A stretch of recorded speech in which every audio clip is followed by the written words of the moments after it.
బట్టి విక్రమార్క గారు ఆ రోజు అన్న మాట ఇంకా నాకు నా చెవుల్లో ఇంకా వినబడతా ఉన్నది. గ్యారంటీ కార్డులు పట్టుకొని ఆ రోజు ఆయన చెప్తా ఉన్నాడు, భద్రంగా పెట్టుకోండి, గ్యారంటీ కార్డులు భద్రంగా దాచిపెట్టుకోండి, 100 రోజుల్లో ఇది చాలా విలువైన కార్డు, ఈ కార్డుని మరి భద్రంగా పెట్టుకుంటే 100 రోజుల తర్వాత మా గవర్నమెంట్ రాగానే 2,500 మహిళలకు ఇస్తాం, 4,000 రూపాయలు ముసలోళ్ళకి ఇస్తాం, తులం బంగారం ఇస్తాం, 2 లక్షల ఉద్యోగాలు ఇస్తాం, భద్రంగా పెట్టుకోండి కార్డు అన్నారు బట్టి గారు. మరి ఇవాళ నేను బట్టి గారిని అడుగుతున్నా, బట్టి గారు 100 రోజులు కార్డును పెట్టుకోమన్నారు, మరి ఇప్పుడు 2 ఏళ్ళు అయిపోయింది, ఇప్పుడు ఎక్కడ పెట్టుకోవాలి కార్డు? ఎక్కడ పెట్టుకోమంటావు ఇప్పుడు కార్డు? చెప్పు, ఎక్కడ పోయింది నీ 2,500? ఎక్కడ పోయింది 4,000 పెన్షను? ఎక్కడ పోయింది తులం బంగారం? ఎక్కడ పోయినాయి స్కూటీలు? ఎక్కడ పోయినాయి విద్యా భరోసా కార్డులు? ఎక్కడ పోయినాయి 1,00,000 కోట్ల బడ్జెట్, బీసీలకి 42% రిజర్వేషన్లు? చెప్పుకుంటూ పోతే 420 హామీలు, ఒకటి కాదు రెండు కాదు. సర్వభ్రష్ట ప్రభుత్వం ఇది, సర్వే సర్వత్రా అందరినీ మోసం చేసిన ప్రభుత్వం. అక్కడ మా తమ్ముళ్ళు 30% అని పట్టుకున్నారు. అది ఎవల గురించో మీకు తెలుసు. ఒక మంత్రి కాదు, మీ జిల్లాలో అందరు మంత్రులు 30% నడిపిస్తున్నారు. బీ ట్యాక్స్ 30%, ఇక్కడ పక్కన పీ ట్యాక్స్ బాంబులేటి మంత్రి గారికి ఆయన ట్యాక్స్ కూడా 30%. ఏ భూమి ఆయన దగ్గర పోయినా 30% నాకు ఇచ్చేయమని అడుగుతున్నాడు బాంబులేటి గారు. అట్లాగే ఇక్కడున్న తుమ్మల గారు కూడా, ఆయన కూడా అదే పనిలో ఉన్నాడు. ఎవరికి వాళ్ళు ముగ్గురు ఇవాళ ఏ ఒక్కరు కూడా జిల్లాకి పనికొచ్చే ఒక్క పని కూడా చేయడం లేదు. ముగ్గురు మోసగాళ్ళు, మొనగాళ్ళు కాదు. ఒకటి మాత్రం వాస్తవం, ఈ ముగ్గురు మోసగాళ్ళకి అసలైన నాయకుడు ఎవడా అంటే అలీబాబా పైన ఉన్నాడు. ఇక మీరు చూస్తానే ఉన్నారు ఆయన కథ. అయితే నోరు బారేసుకోవడం, జర్ర జర్ర జర్ర జర్ర జర్ర జర్ర తొందరపడక నన్ను మాట్లాడి, ముందే గొంతు బాలేదు మాట్లాడి. నేను ఒక్కసారి మీరు దయచేసి ఆలోచించాలని కోరుతా ఉన్నా. 2 ఏళ్ళు అయిపోయింది, ఎన్ని ఈస్ట్ మన్ కలర్లో సినిమాలు చూపెట్టారు, అద్భుతమైన రంగుల కళ లాంటి సినిమా. మీకు ఇది ఇస్తాం, అది ఇస్తాం, అది చేస్తాం, ఇది చేస్తాం. 2 ఏళ్లలో ఏం చేశారు ఖమ్మానికి అని నేను అడుగుతున్నా. ఈ జిల్లాలో కేసీఆర్ గారు 7.5 లక్షల ఎకరాలకు నీళ్ళు ఇవ్వాలని చెప్పి, గోదావరి జలాల మీద పూర్తి హక్కు ఖమ్మం జిల్లాకి దక్కాలని చెప్పి, ఎందుకంటే మీ తర్వాత కిందికి ఆంధ్రాకి, ఆంధ్రా నుంచి కిందికి సముద్రంలోకి నీళ్లు పోతాయి. తెలంగాణలో కిందేమీ లేదు ఇంకా ఖమ్మం తర్వాత, కొత్తగూడెం తర్వాత. కాబట్టి మన నీళ్లు, మన గోదావరి నీళ్లు మరి ఏవైతే పూర్తి స్థాయిలో ఖమ్మం జిల్లాకి దక్కాలో దానికోసం సీతారామ సాగర్ అనే ప్రాజెక్టును అద్భుతంగా డిజైన్ చేసి 7.5 లక్షల ఎకరాలు, కొత్తగా 3,40,000 ఎకరాల ఆయకట్టు, అట్లాగే స్థిరీకరించబడే ఆయకట్టు ఏదైతే ప్రస్తుతం కృష్ణ కింద ఉందో, ఎన్ఎస్పి కింద ఉందో దాన్ని కూడా స్థిరీకరించడానికి మరొక 3.5 లక్షల ఎకరాలకి, మొత్తం కలిపి 7.5 లక్షల ఎకరాలకి నీళ్ళిచ్చే ప్రతిపాదించే ప్రాజెక్టు సీతారామ సాగర్. ఏనుగెళ్ళింది తోక చిక్కింది అన్నట్టు 90% పనులు కేసీఆర్ గారే పూర్తి చేసినారు. చేసి చివరికి మనం దిగిపోయే నాడు డిసెంబర్ 2023లో కట్టిన ఇల్లు పెట్టిన పొయ్యి అన్నట్టుగా వీళ్ళ చేతికి తాళాలు ఇచ్చి మనం పక్కకు తప్పుకున్నాం. 2 ఏళ్ళైంది. ఏం చేశారు మరి? అశ్వారావుపేటలో ఈరోజు నిజానికి ఒక్క సీతారామ సాగర్ ద్వారా 1,30,000 ఎకరాలకి నీళ్ళు ఇచ్చేదానికి కేసీఆర్ గారు డిజైన్ చేశారు. సత్తుపల్లి నియోజకవర్గంలో కల్లూరు కావచ్చు, వేంసూరు కావచ్చు, పెనుబల్లి కావచ్చు, 4 మండలాల్లో 40,000 ఎకరాలకు నీళ్ళు ఇవ్వడానికి సీతారామ సాగర్ని కేసీఆర్ గారు డిజైన్ చేశారు. ఇవాళ ఇల్లెందు నియోజకవర్గంలో 20,000 ఎకరాలకు నీళ్లు రావాలి, కొత్తగూడెంలో 10,000 ఎకరాలకు రావాలి, అట్లాగే వైరా నియోజకవర్గంలో 20,000 ఎకరాలకు నీళ్లు రావాలి. కానీ ఇల్లెందును కట్ చేసి, ఇల్లెందుకి నీళ్లు పోకుండా చేసి వాళ్ళ అక్కడి నుంచి కూడా అఖిలపక్ష నాయకులు వచ్చిన్నారు, మా కాలువలు లేకుండా చేస్తున్నారు, మా నీళ్లు రాకుండా చేస్తున్నారని చెప్పి ఇల్లెందును కట్ చేసి ఇవాళ కేసీఆర్ గారి ఉద్దేశంతోనైతే ఖమ్మం జిల్లాని సస్యశ్యామలం చేయాలి, గోదావరి జలాలతో తలపెట్టారో ఒక్క అడుగు కూడా ముందుకేయకుండా, ఒక్క పని కూడా చేయకుండా కేవలం కమిషన్ల కోసం మాత్రమే ఈ జిల్లాలోని 3 మంత్రులు ఇవాళ పనిచేస్తూ ఉన్నారు. వాస్తవానికి 2 ఏళ్లలో ఏం జరిగింది, ఏం ఒరిగింది తెలంగాణకి అంటే ఒక్క మాటలో చెప్పేయచ్చు. రామాయణం కదా, కట్టే కొట్టే తెచ్చే అన్నట్టుగా ఏందయ్యా కాంగ్రెస్ ప్రభుత్వం 2 ఏళ్లలో చేసింది అంటే ఎగవేతలు, కూల్చివేతలు, పేల్చివేతలు, ఈ 3 తప్ప పీకిందేమీ లేదు. ఎగవేతలు ఒకటా రెండా? ఎన్ని హామీలు ఎగ్గొట్టారు. ఇదే ఖమ్మం జిల్లాలో కౌలు రైతుల సంఖ్య చాలా పెద్ద ఎత్తున ఉంటుంది. ఆ రోజు రేవంత్ రెడ్డి పిసిసి అధ్యక్షుడిగా ఉత్తరాలు రాసినాడు కౌలు రైతులకి. ఏమని? కేసీఆర్ గారు భూ యజమానులకే ఇస్తున్నారు రైతు బంధు, మీరు నాకు అవకాశం ఇవ్వండి, ఖమ్మం జిల్లా నుండి నాకు 9 సీట్లు ఇవ్వండి, ఇచ్చినట్టయితే 22 లక్షల మంది కౌలు రైతులకి నేను ఇస్తాను రైతు బంధు అంటూ ఆ రోజు రేవంత్ రెడ్డి ఉత్తరం రాసినాడు. కేసీఆర్ గారు 2 పంటలకు ఇస్తున్నారు రైతు బంధు, నేను 3 పంటలకు ఇస్తా అన్నాడు. కేసీఆర్ గారు 10,000 ఇస్తే ఎకరానికి నేను 15,000 15,000 రూపాయలు ఇస్తానని చెప్పాడు. ఇప్పటికి ఎన్నిసార్లు ఇచ్చాడు రైతు బంధు?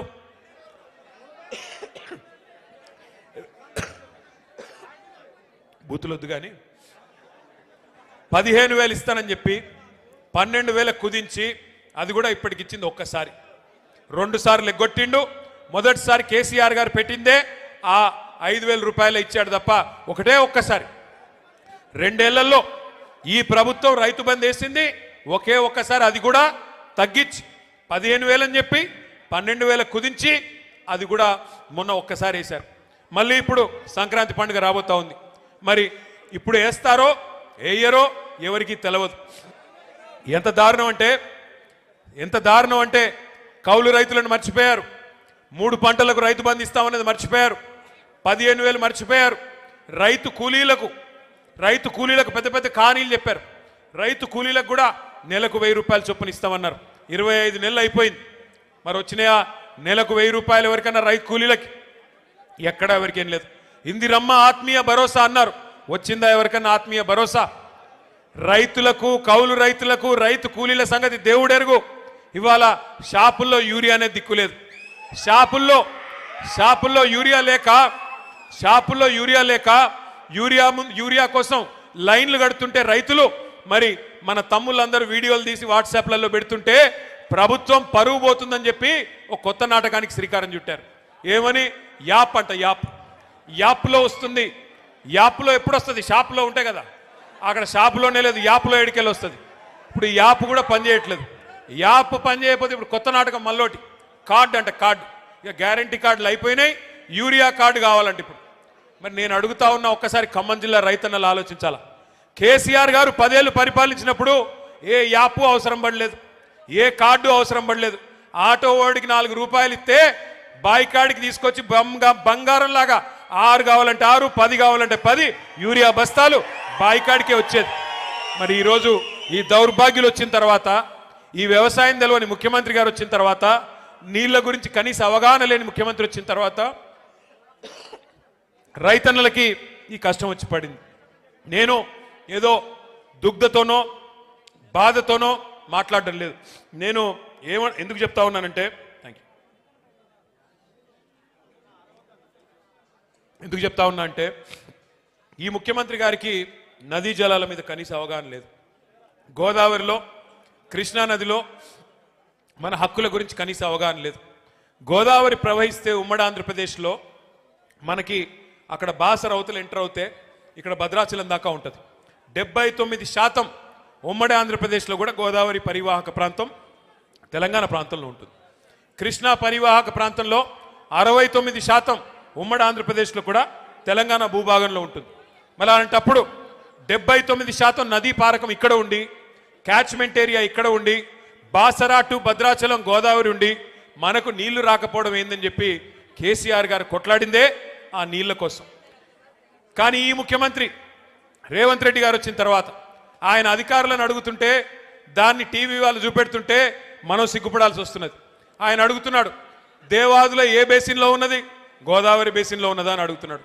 ఎక్కడో ఉత్తర భారతదేశంలో ఉండే బాక్రా నంగల్ ప్రాజెక్టు, అప్పుడెప్పుడో నెహ్రూ గారు కట్టిన ప్రాజెక్టు, అక్కడ హిమాచల్ ప్రదేశ్లో ఉంటుంది.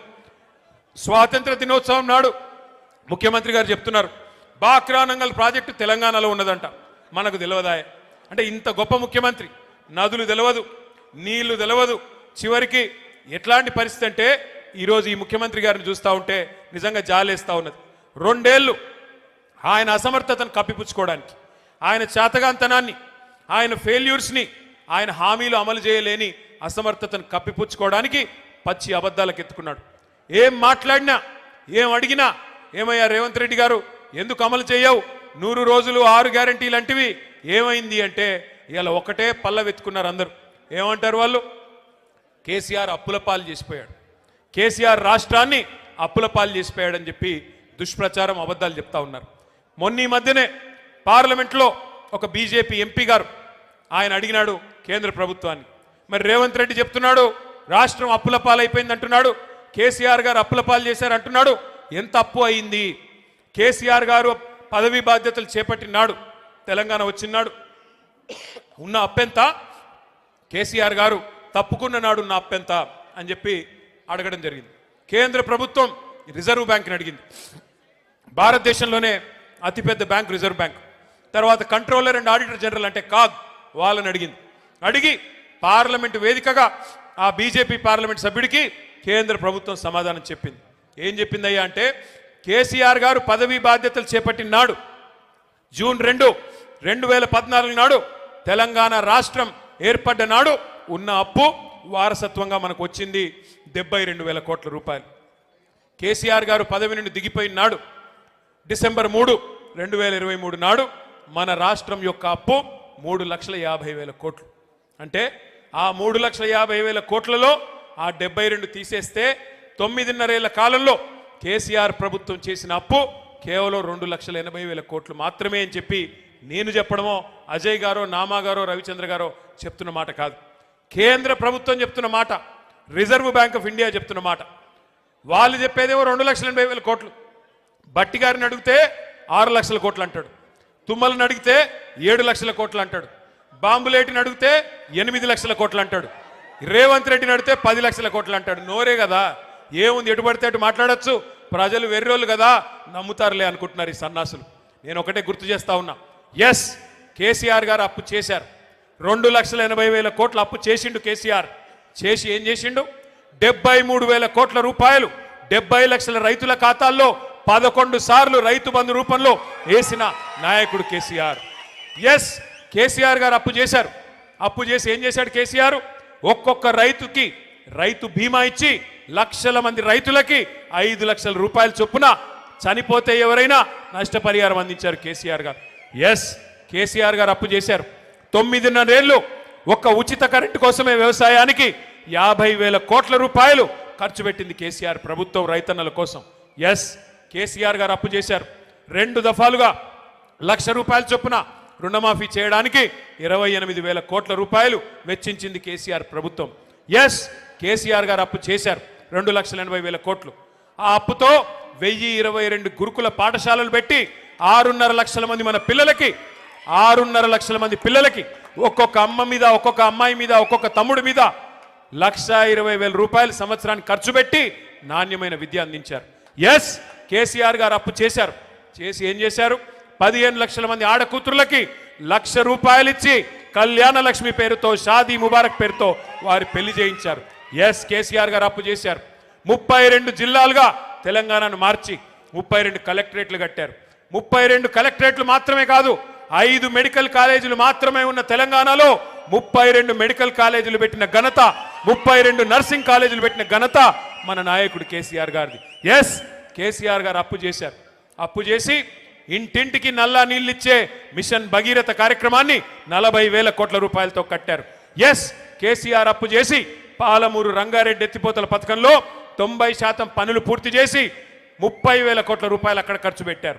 ఎస్ కేసీఆర్ గారు అప్పు చేశారు. మీ ఖమ్మం జిల్లాకు వరప్రదాయని లాంటి సీతారామ సాగర్ ప్రాజెక్టులో 1,000 కోట్ల రూపాయలు ఈ జిల్లా రైతన్నుల కోసం ఖర్చు పెట్టారు. ఎస్ కేసీఆర్ అప్పు చేసిన మాట వాస్తవం.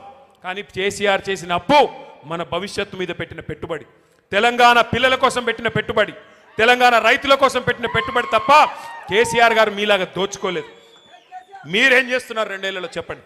కేసీఆర్ గారు ఆ ప్రభుత్వం ఉన్నప్పుడు బ్రహ్మాండంగా రైతులకి నాట్లేసే టైంకి మీ ఫోన్లన్నీ టింగు టింగు టింగుమని మోగేది, రైతు బంధు మీ ఖాతాల్లో పడేది, 1,000 కోట్ల రూపాయలు మీ ఖాతాల్లోకి వచ్చేది. కానీ ఇవాళ 1,000 కోట్ల రూపాయలు టకీ టకీమని పోతున్నాయి. ఎక్కడికి పోతున్నాయి? ఎక్కడికి? ఢిల్లీకి పోతున్నాయి. రాహుల్ గాంధీ గారికి సామంతరాజులు కప్పం కట్టకపోతే పోస్ట్ ఊస్టింగే కదా. నెలకి 100 కోట్లు కట్టకపోతే, 60 నెలలకు 6,000 కోట్లు కట్టకపోతే పోస్ట్ ఊస్టింగే.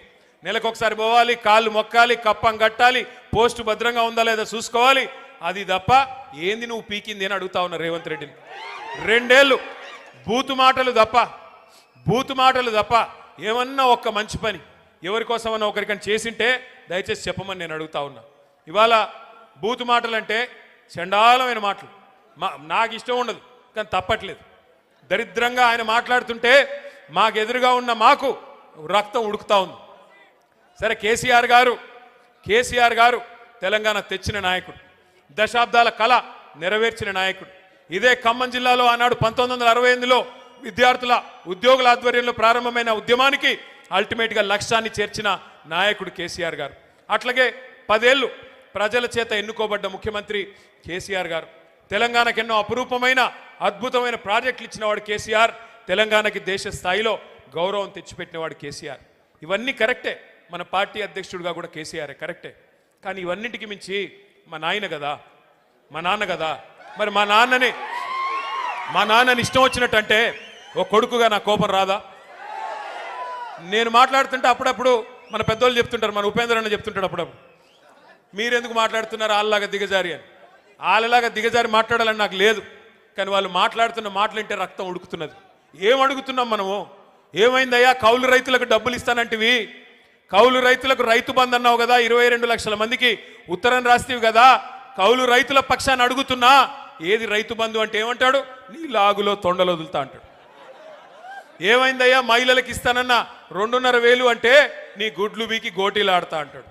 ఏమైందయ్యా? 2 లక్షల ఉద్యోగాలు మా తమ్ముళ్ళకి ఇస్తానంటివి కదా, మొదటి సంవత్సరంలోనే 2 లక్షల ఉద్యోగాలని అశోక్ నగర్ చౌరస్తాకొచ్చి నువ్వు నీ రాహుల్ గాంధీ సొల్లు కబుర్లు చెప్తిరి కదా, ఏమైనా 2 లక్షల ఉద్యోగాలంటే నీ పేగులు తీసి మెడలు వేసుకుంటా అంటాడు. ఏం చేయాలా? ఇట్లా మాట్లాడితే ఏమనాలా? తప్పట్లేదు. ఇంకా గౌరవం ఏంటంటే ఆయన ఏడుపేందో నాకు అర్థం కాదు, తెల్లారు లేస్తే ఆ ఫ్రస్ట్రేషన్ ఏందో నాకు అర్థం కాదు. ఆల్రెడీ అడ్డిమారి గుడ్డి దెబ్బలో వచ్చి ముఖ్యమంత్రి పదవిలో కూర్చున్నావు, పేమెంట్ కోటాలో సీటును కాపాడుకుంటున్నావు, హ్యాపీగా పని చేసుకో. తెల్లారు లేస్తే అరుపులు పెడబొబ్బలు సెక్యూరిటీ వాళ్ళని కొడుతున్నాడు. ఈ మధ్యన చూస్తూ ఉన్నారేమో మీరు, ఆయనకి సెక్యూరిటీగా ఉండే పోలీసు వాళ్ళని కూడా కొడుతున్నాడు. నేను అందుకే చెప్పాను ఆయన భార్య గారికి, ఆయన శ్రీమతికి, అమ్మ గీతమ్మ ఇప్పుడు అరుస్తున్నాడు ఫ్రస్ట్రేషన్లో, రేపే ఉన్న కరుస్తాడేమో ఇంట్లో కట్టయి తల్లి అని చెప్పాను. ఏందా అరుపులు పెడబొబ్బలు, ఏంది లొల్లి? ఆయన బాధ ఏందో నాకు అర్థం కాదు. నన్ను పట్టుకుని నోటికొచ్చినట్టు మాట్లాడతాడు.